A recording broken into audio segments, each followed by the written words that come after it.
Hello, dear students. Myself, Dr. Ashish Garg, Associate Professor in Chemistry, SEET, Iron Ruia Government College, Ramgarh Shekhawati, district Sikar, Rajasthan. बच्चों, आज हम पढ़ेंगे BSc part second organic chemistry में। This is the 9th part of carboxylic acids. मैंने carboxylic acid start किया हुआ है और इसके 8 पार्ट्स 1 to 8 मैंने यूट्यूब पे अपलोड किए हैं। बच्चों, आज नवरात्रि का पहला दिन है। नवरात्रि दुर्गा की पूजा हम करते हैं। सबसे पहले तो हम देवी को याद करें।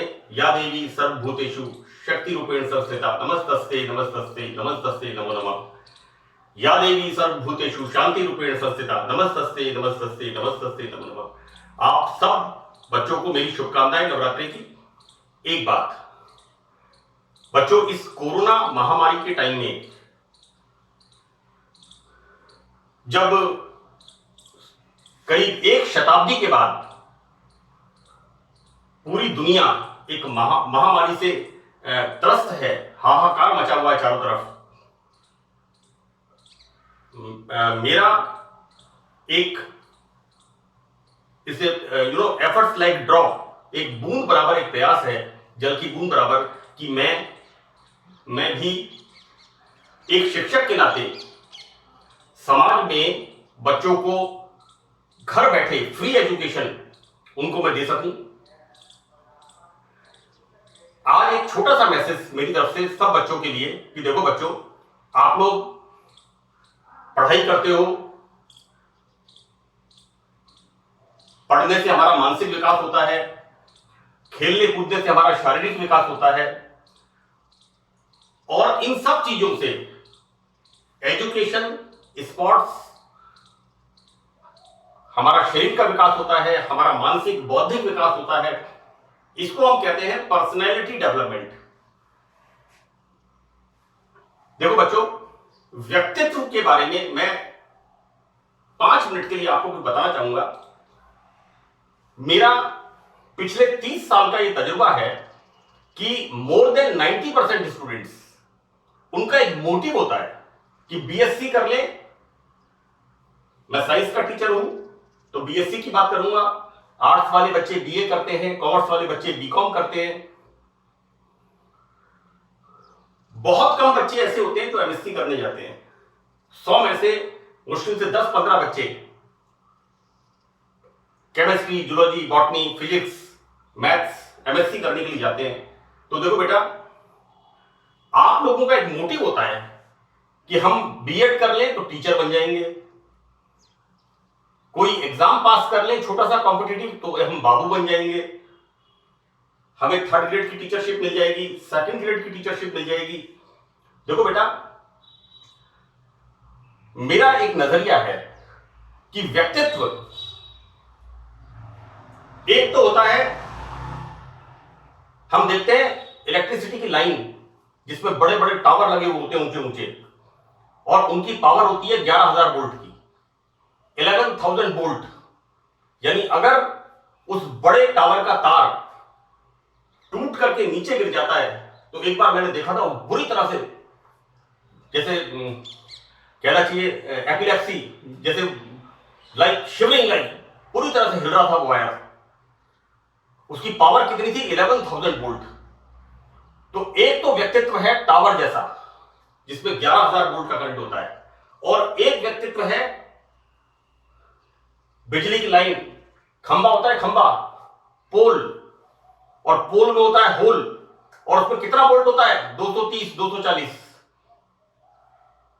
तो एक तो पावर है टावर की, और टावर ऊंचा लंबा टावर जिसमें 11,000 वोल्ट आती है, और एक जो हमारे घर के बाहर खंबा लगा रहता है जिसे हम पोल कहते हैं, पोल, POLE, और पोल से वायर हमारे घर में आता है और हमारे घर के अंदर विद्युत का प्रभाव होता है। तो देखो बच्चों, मैं व्यक्तित्व का कंपैरिजन 2 बातों से कर रहा हूं। ये आज नवरात्रि के दिन मेरा मैसेज है कि एक तो व्यक्तित्व है पोल की तरह, और एक व्यक्तित्व है टावर की तरह। मैं झुंझुनू में रहता हूं। झुंझुनू शहर में एक टावर है, वो है डीएम कलेक्टर, दूसरा कोई डीएम नहीं है। और कलेक्टर के पास होती है पावर 11,000 वोल्ट, और बाकी सब क्या है? बाकी सब है पोल, छोटे छोटे खंभे। हम क्या देखते हैं? कोई भी रात को वो बिजली के तार पे आंकड़ा डालते हैं और आंकड़ा डाल के करंट लेता है घर के अंदर। तो बच्चों, व्यक्तित्व पोल की तरह मत रखो कि थर्ड ग्रेड की टीचर बन जाए, बाबू बन जाए, सेकंड ग्रेड टीचर बन जाए, कहीं जेईएन बन जाए। क्योंकि क्या होता है कि पोल, और पोल में होता है होल, और होलम कोलम पोल। तो जो व्यक्तित्व है, लाइक टावर, कलेक्टर के बंगले के आसपास कोई नहीं जाता, डीएम के बंगले के पास कोई नहीं जाता, क्योंकि उसका व्यक्तित्व करंट वाला है, 11,000 वोल्ट। और देखो बच्चों, अगर कोई बहुत बड़ा अधिकारी बिना हेलमेट के भी जा रहा है तो ट्रैफिक वाला उसे सैल्यूट करता है।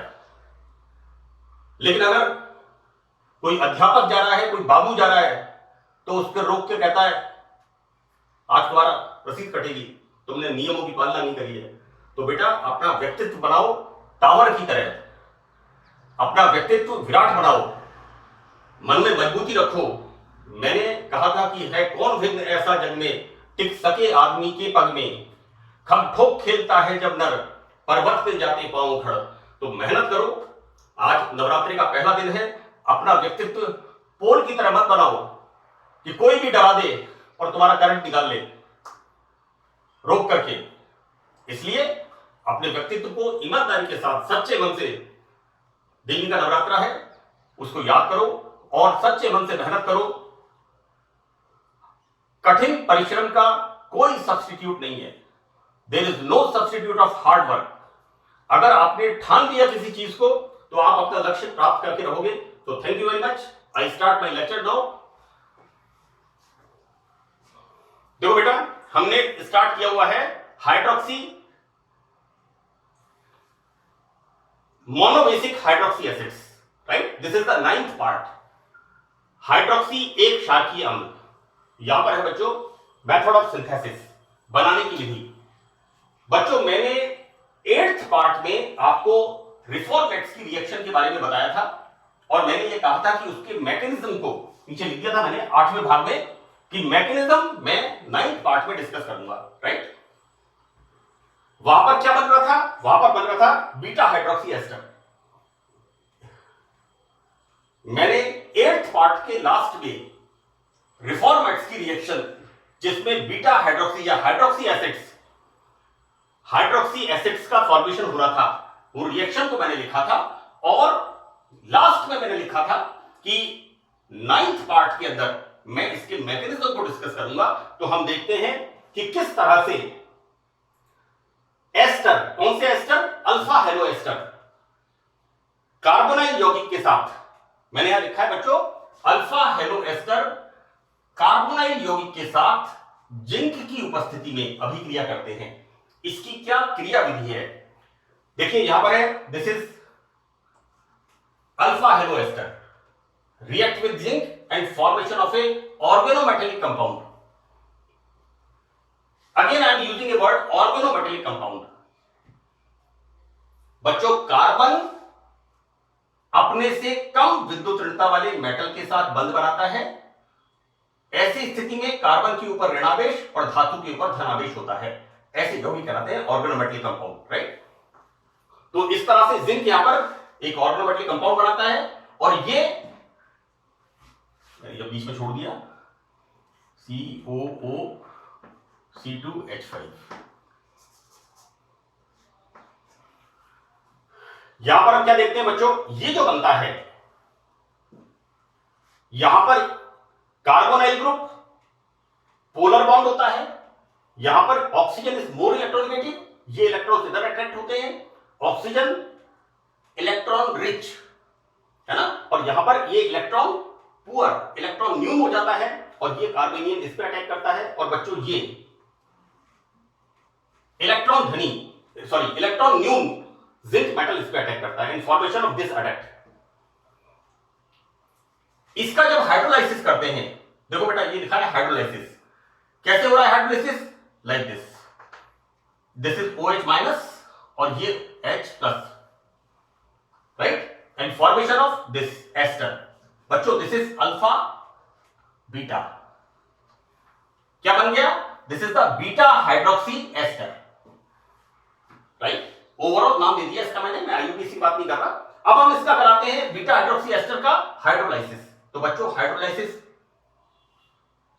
एस्टर का हाइड्रोलाइसिस होता है और एस्टर का हाइड्रोलाइसिस होकर फॉर्मेशन होता है, दिस इज रॉन्ग। बच्चों ये मिस्टेक्स मत करना आप लोग। CH3 C CH3 OH CH2 then COOH, right.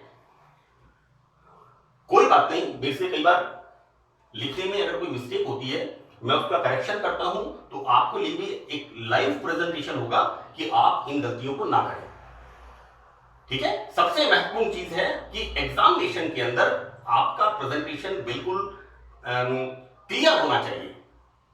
So this is the formation of beta hydroxy acid, right? बच्चों देखो 1 2, this is 1, this is 2, this is 3 and this is 4। तो ये क्या हो गया? 3 हाइड्रोक्सी, अल्फाबेटिकली H पहले आता है। No, see this is sorry, no it's not H।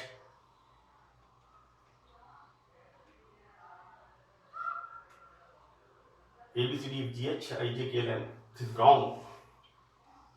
This is बच्चों 3 हाइड्रोक्सी देन 3 मिथाइल। इसका ध्यान रखना बच्चों अल्फाबेटिकली। वैसे BSc पार्ट सेकंड में बहुत ज्यादा इस पे ध्यान देते नहीं है, लेकिन हमें अपनी केमिस्ट्री को बिल्कुल अच्छी तरह से ध्यान से करना है। 3 hydroxy 3 methyl butanoic acid, right. तो हम देखते क्या है, रिफॉर्मेट्स की रिएक्शन में किस प्रकार से हेलो एसिड्स का फॉर्मेशन होता है।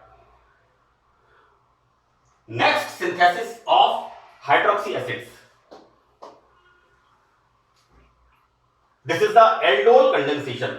बच्चों मैंने aldol condensation aldehyde and ketones में बहुत डिटेल में एक्सप्लेन किया है। पूरा एक लेक्चर मेरा एल्डोल कंडेंसेशन के ऊपर है। यहां पर मैंने इसको शॉर्ट में बताया है क्योंकि हम हाइड्रोक्सी एसिड्स का मेथड ऑफ सिंथेसिस पढ़ रहे हैं कि बच्चों एसिड एल्डिहाइड के 2 molecule, see 2 molecule of acetaldehyde base की प्रेजेंस में किसका फॉर्मेशन कर रहे हैं? एक ऐसे उत्पाद का फॉर्मेशन कर रहे हैं जिसमें एल्डिहाइड और एल्कोहल दोनों ग्रुप होते हैं, राइट। यहां पर इसको ले लिया ALD, एल्ड ओल, इसका नाम दे दिया हमने एल्डोल, राइट।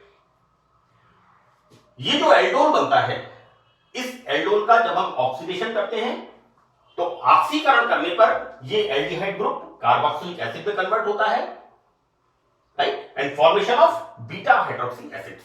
तो ये दोनों रिएक्शंस हाइड्रोक्सी एसिड्स के संश्लेषण की, रिफॉर्मेट्स की रिएक्शन एंड एल्डोल कंडेंसेशन। बच्चों उनका ध्यान रखना क्योंकि कॉमनली ऑर्गेनिक केमिस्ट्री के अंदर नेम रिएक्शंस पर ज्यादा जोर रहता है, एम्फेसिस रहता है। Now we start general properties and chemical reactions. सामान्य गुण एवं रासायनिक क्रियाएं। हमें किसका अध्ययन करना है? हाइड्रोक्सी एसिड्स का। हाइड्रोक्सी एसिड्स की सामान्य गुण और इनकी अभिक्रिया, केमिकल रिएक्शंस के बारे में हम अध्ययन करेंगे। देखो बेटा, यहां पर इसके अंदर हाइड्रोक्सी ग्रुप भी होता है और कार्बोक्सिलिक एसिड ग्रुप भी होता है ना। केमिकल रिएक्शन कराते समय आप इस बात का ध्यान रखें कि फंक्शनल ग्रुप कहां लगा हुआ है, क्योंकि रिएक्शन कहां पर होगी? 80% रिएक्शन, 75% रिएक्शंस फंक्शनल ग्रुप पर होती है ना।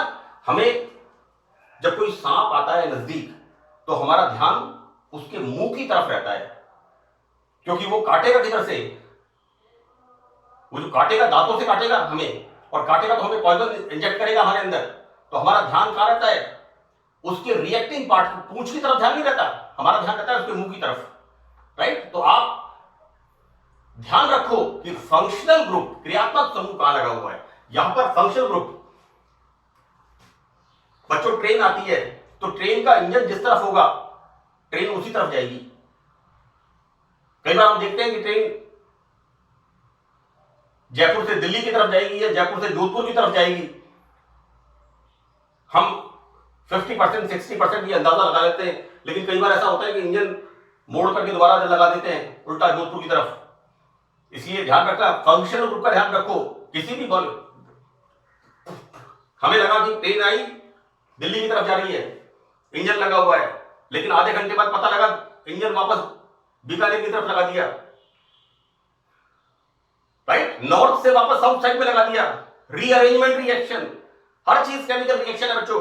यहां पर देखो बेटा, क्रियात्मक समूह ध्यान रखना है, यहां पर हाइड्रोक्सी ग्रुप भी होता है और यहां पर कार्बोक्सिलिक एसिड ग्रुप भी होता है। तो ये बच्चों दोनों तरह की रिएक्शन देता है, राइट? हम देखते क्या है, सबसे पहले हमने यहां पर दो रिएजेंट यूज किए हैं, एक PCl5 और एक SOCl2।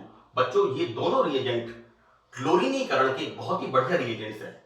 इसमें थायोनाइल क्लोराइड, ये तो बहुत ही बढ़िया रिएजेंट है, क्योंकि इसके अंदर जो बाई प्रोडक्ट बनते हैं वो दोनों गैसेस होती हैं। एक तो बनता है SO2 और एक बनता है HCl।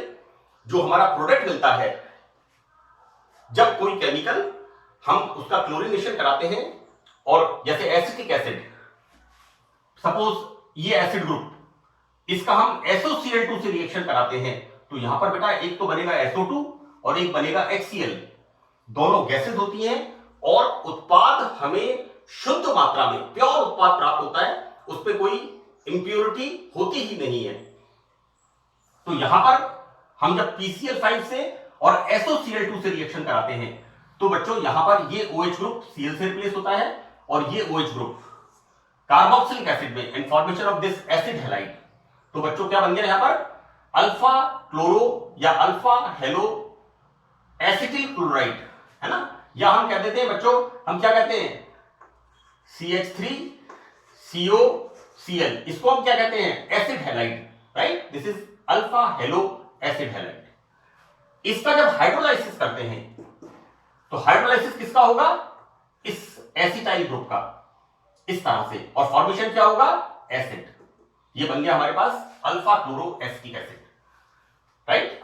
This is the formation of alpha chloro acetic acid. तो इस प्रकार हम देखते हैं कि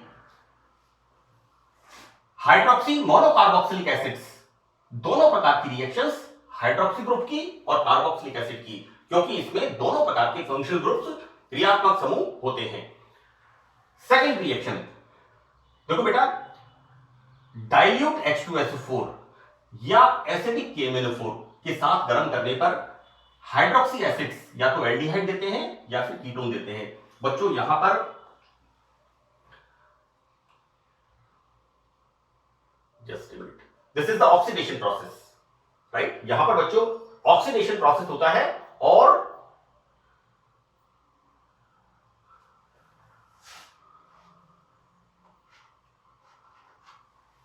like this,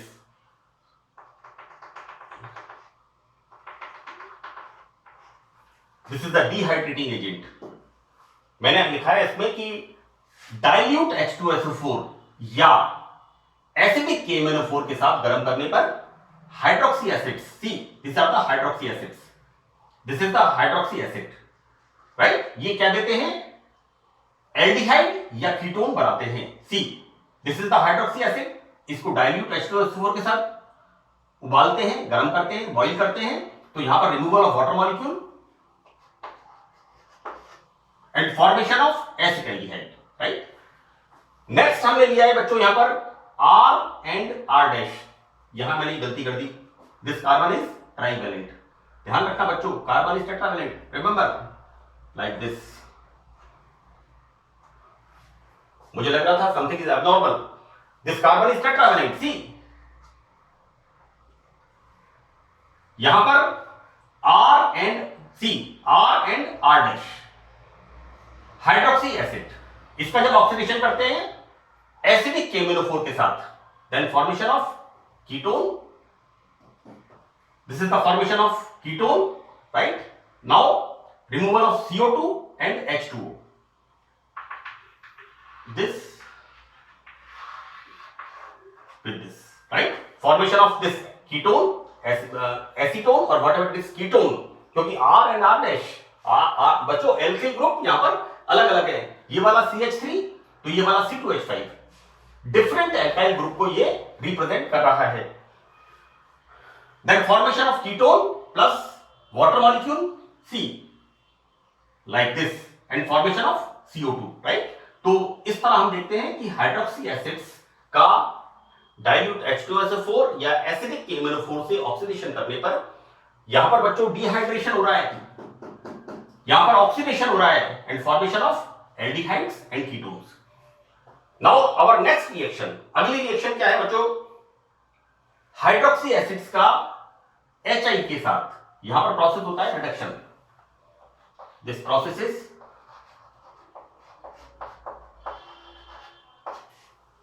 इज रिडक्शन. ठीक है, ये प्रोसेस बच्चों अपचयन है. तो अपचयन करने पर ये OH ग्रुप का क्या हो जाता है? रिडक्शन हो जाता है. तो देखो बेटा, ये क्या बन गया? CH3 CH2 COOH. ऑक्सीजन क्या बन गया? H2O, एंड आयोडीन गैस यहां पर